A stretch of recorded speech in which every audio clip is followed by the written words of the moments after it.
waste disposal and cleaning, less energy intensive and less capital intensive than used elsewhere, technology for environmental renewal, technologies to help the develop highly dense urban life living, education, healthcare, technology. So these are all relevant to India and work can be done. Over the last 20 years, we have done considerable amount of work of making products affordable. India is a country where per capita incomes are very low, in spite of high growth rate over last 30 years. Every product services have to become more affordable than in the West. How does one build low-cost system, product and services? This is a question that we want to answer. And towards this, I'm going to come to my third part of my talk. How do you nurture entrepreneurship at universities? Not just setting up an incubation center, but how do you really go about doing it? We started it formally in 2004, started in many places informally a decade earlier. What is the first step? Suppose in IIIT Trichy, you want to start something like this. The step number one is need sensitization drive, create excitement, an effort to create entrepreneurial culture, a culture of making and building things that work, as against attending classes, doing routine lab experiments, doing homework and writing exams. So you need to have centers for innovation, tinkering lab, entrepreneurship cells, which will help create that early excitement. Domain-specific centers and clubs like robotic clubs, auto club, good software club, IoT clubs, all will help us create excitement. The most important thing is that these things should be run entirely by students with no faculty member involved. Institute should provide only some space and some funds and must ensure that security and safety. These should be 24-hour club and let students make their own rule and manage this. This can create the early excitement, which is an essential requirement for any place to start entrepreneurship. But after you have done, you now need to do the reverse of this. Startup as a serious career option. Talks by young entrepreneurs, experiential talks of how Indian universities have built very successful enterprise, hold innovation challenge, hackathons, competitions, visits to startup exhibition, incubation center will generate excitement for startups. Will help youngsters come to the incubator to build a startup, but plays a minor role in creating a successful startup. Very few successful startup emerges from innovation centers, tinkering lab, competitions, and prizes. This is the point that I want to make. What do you now need to do after having created the excitement? The second thing that you need to do is reality check for young inspiring entrepreneurs. You have to do reverse of what you did earlier. Bring down the excitement and get serious. Excitement will bring in students and faculty with tall promises of huge success, and huge success never happens. Because it does not tell them that the entrepreneurship is a very difficult career option. Success can be big, but very few succeed. It's a very high risk career option. Success takes a very long time and very hard work. You have to fail and succeed. It requires 16 to 20 hours of disciplined work with very little immediate return. An entrepreneur needs to be a master of multiple trades. Product idea is only one part, but plays a smaller role. You need to be able to build products, manage people, manage finance, assess markets, manufacture products, services which customer likes, sell, make margins with each sell, raise money. All these things entrepreneurs should be able to do, and therefore has to be a master of all trade. It is not easy, and there are more failures than success. Understanding finance become very key. Finance is not understood by most universities. So this is something that is a serious issue. Incubators' key task will be get the youngsters prepared for long and hard work, and not to provide easy funds to make the startup process easy. Space, services, seed funds are important, but unless an prepares oneself for hard grind, the easy funds and the services hurt the startup more than it helps. Prepare the incubatee for a tougher career option. Get the person to push herself hard. Provide support in small bits only if the person is pushing hard and getting somewhere. Extensive training by people who have run or directly guided business. Extensive mentoring required by people with successful business experience. One has to prepare for the startup for a long haul. Startups are likely to succeed only if entrepreneur is prepared for long haul. The entrepreneur must be free from any obligations for a few years and should have some family support. Ready to work hard, do right things, and take each failure as a lesson to move ahead. Reboot after failures, gather the pieces and re-engage in another battle. Because after all, entrepreneurship is a battle. Provide training towards driving a venture to success. This is a very important thing. Young entrepreneurs will take time to mature and require hand-holding. Alumni who come back after 3 to 4 years experience are in better position. Student, faculty, alumni groups are ideal starting point. Incubators should offer leverage available training, short courses, few hours long, can do 1 or 2 modules every week. Not overload the entrepreneur with excessive classes. Should be slow paced, taught by persons who are experienced entrepreneurs themselves, and yet captivating.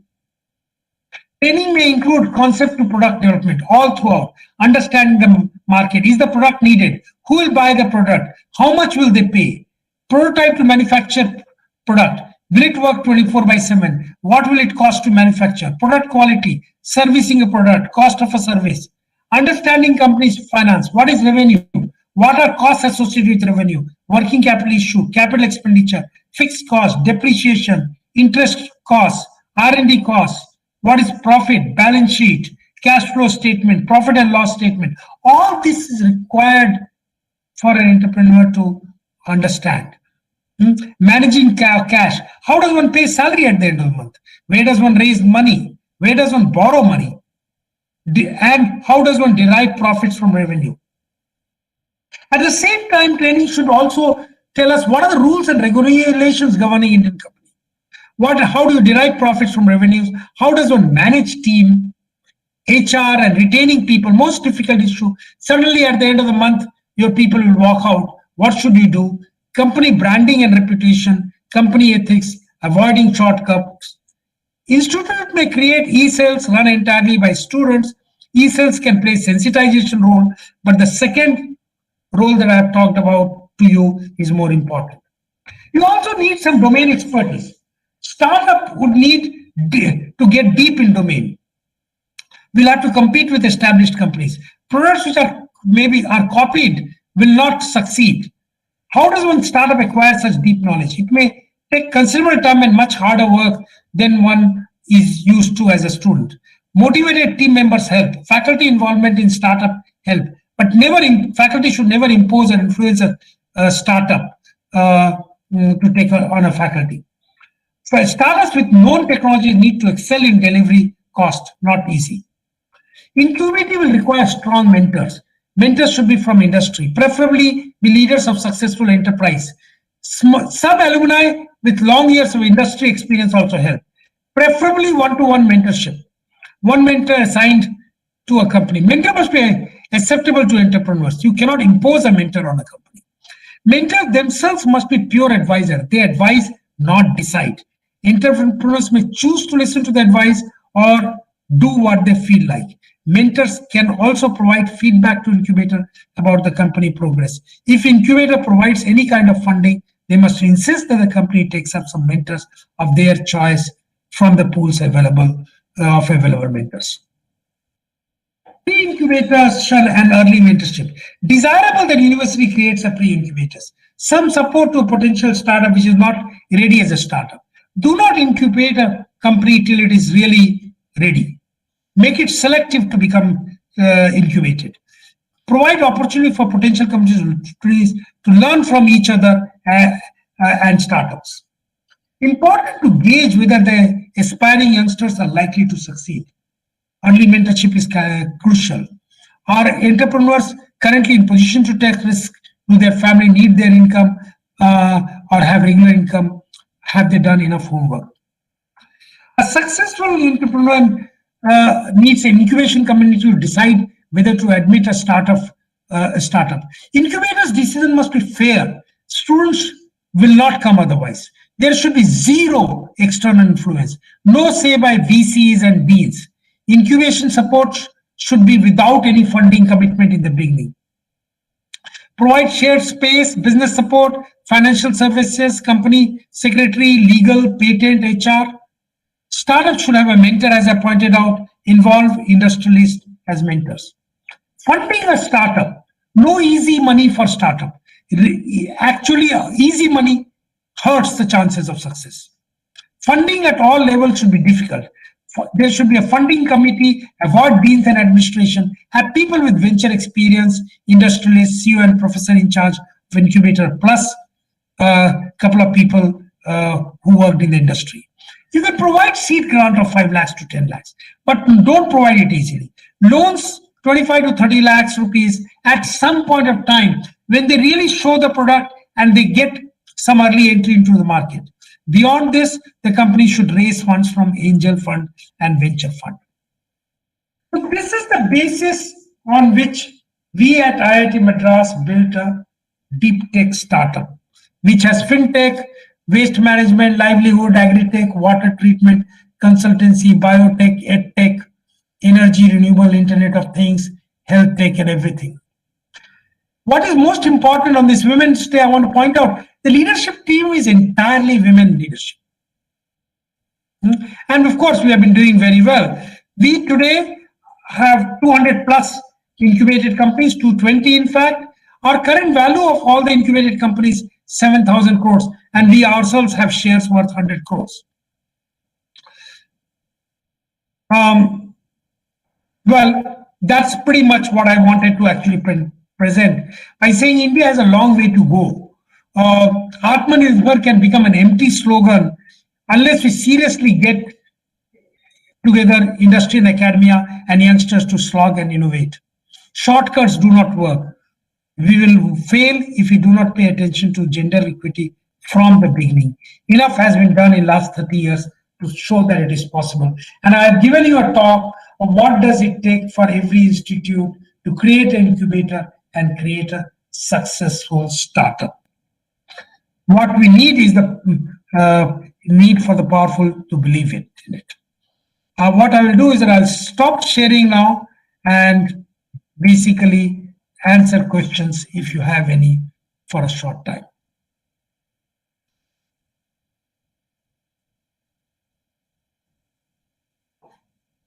If you have questions, you can straight away ask questions. You can also raise questions in the chat box. I'm giving my email address. If anybody wants a copy of the presentation, they need to write out to me. If anybody has a question, please do so. I don't know whether what you expected, but I have given you a good picture of what does it take for academia to take all the way to successful commercialization of technologies. Excuse me, sir. Good evening, sir. Yes, Kumarvel, Tanish, go ahead. Sir, what all problems will an entrepreneur face at the beginning, sir? And how can we tackle or face it? Please raise a question again. Please tell your question again. Sir, what problems will an entrepreneur face at the beginning stage, sir? You think of a problem and then we tackle or face it? You will face all the problems that you can think of. You will not have money. You will not have money to pay yourself. You will not have money to pay your team. Your team may leave you. You may not be able to make a product. You will not be able to sell a product. All the problems you will face. And therefore, I'm pointing out it's a tough career option. It requires a lot of determination and require a good amount of mentorship. The only way to solve problem is to have a good mentor. Mentors can help you solve the problems. Thank you so much, sir. Sir, good afternoon, sir. Yes, Sushmita.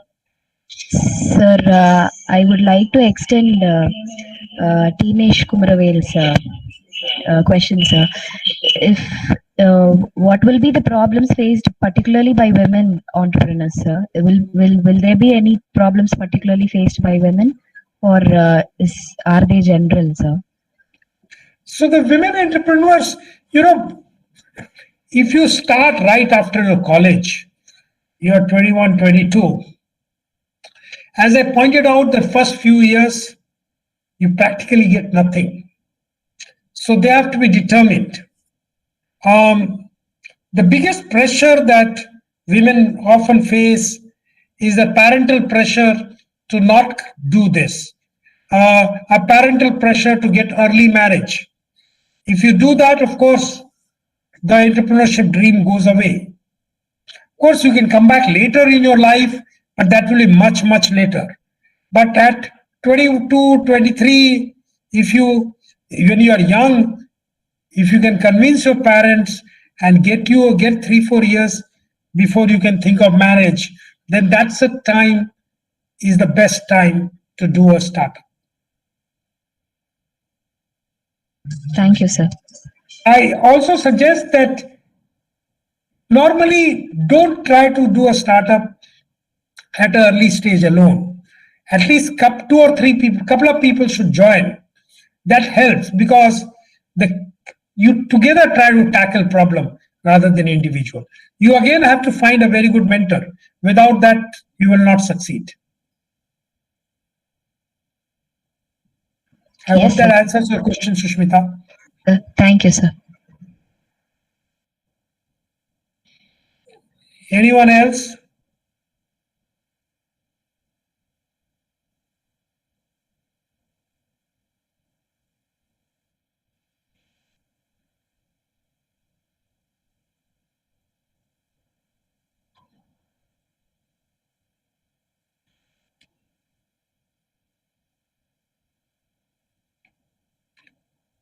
If there is no other question, then I would, or unless there is a question, yes. Does someone have a question?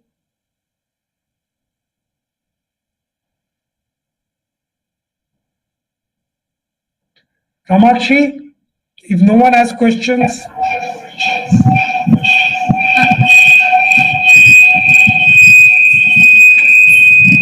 So thank you, sir. Thank you for accepting our invitation in spite of your busy schedule and delivering the talk here for the workshop at Triple IT Trichy. And my sincere apologies for whatever happened today. So this since first time we organized the workshop due to some lack of coordination it was happened. And maybe it is a good experience for us. Thank you, sir. thank you. I'll disconnect myself in case there's nothing else required. So anyone has any questions to discuss from student side and participants?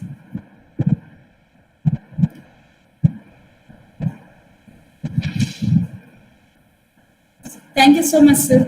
Thank you. I'm disconnecting. Thank you. Thank you.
So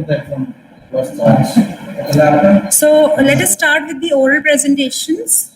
And now I would like to invite Sushmita Priyadarshini to present her paper.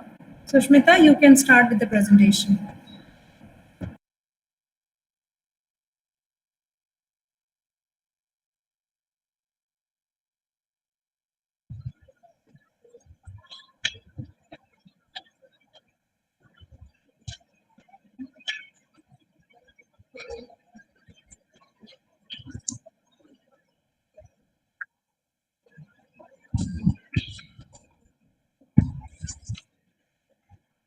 Good afternoon, everyone.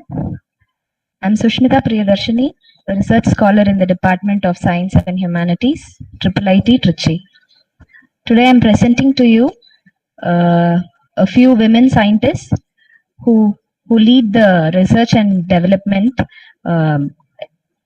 in COVID-19 vaccines, in preparing the COVID-19 vaccines. The first scientist is Dr. K. Sumati. She is an Indian, and she is responsible for. She is one of the members who are responsible for the Covaxin. She heads the research and development in Bharat Biotech International Limited. She has a PhD in life sciences, and other than this Covaxin, her notable contributions are the vaccines against chikungunya and Zika virus. Next is Dr. Neeta Patel. She is also an Indian by birth, and now she is a molecular scientist in Novavax. When she was she was born in a remote village in Gujarat, and when she was around 4 years old, her father was diagnosed with tuberculosis, and that he actually motivated her to become a scientist and find a cure to tuberculosis. So that motivated her to become the molecular scientist, and now we have NVX-CoV2373 in the final stages. She actually leads an all-women team, and she is also very proud of leading the all-women team and contributing to the vaccine. Next is Dr. Kizzmekia S. Corbett. She is the youngest among the 5 scientists who I'm presenting today. She is a viral immunologist who is leading the coronavirus vaccines at National Institute of Health. She is an active member of NIH fellow committees. She is the youngest, but still she has 15 years of expertise in her field. And she designed the concept, which is incorporated in mRNA 1273. Next is Dr. Özlem Türeci. She is a German immunologist, a business person, chief medical officer, and the co-founder of BioNTech. She is also an internationally active lecturer. Along with her husband, she is leading the COVID vaccine named BNT162b2 research. And next is Dr. Katalin Kariko. She is a Hungarian biochemist who specializes in RNA-mediated mechanisms. She is also the co-founder of RNA-RX. She is the senior vice president at BioNTech and RNA Pharmaceuticals, and her technology is used in the preparation of the vaccine prepared by Dr. Özlem Türeci.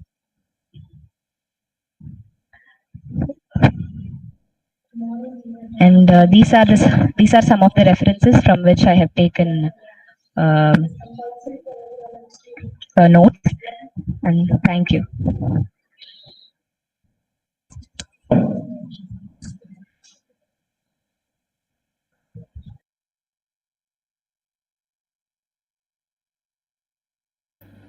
Thank you, Sushmita. So thank you all.